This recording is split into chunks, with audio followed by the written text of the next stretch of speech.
What parts of the Tempe police bodycam footage were edited in the latest release? The answer reveals surprising choices about transparency and public trust, sparking intense debate over police accountability. The latest release of Tempe police bodycam footage shows clear edits in both video and audio.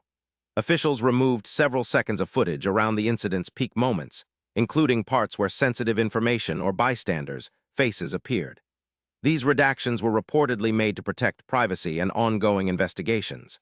However, critics argue these cuts obscure key details and reduce transparency, making it harder for the public to fully understand what happened.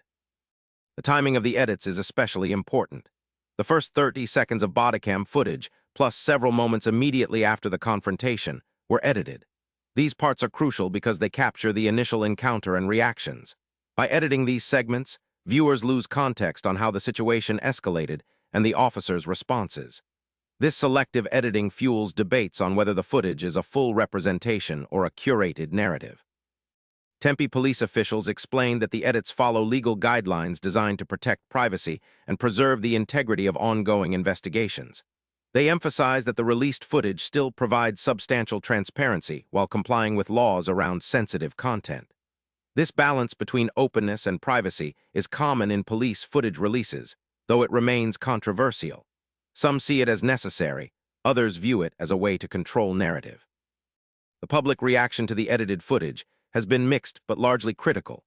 Many community members and activists argue that any editing undermines accountability and public trust. They call for full, unedited releases so the public can independently assess police conduct.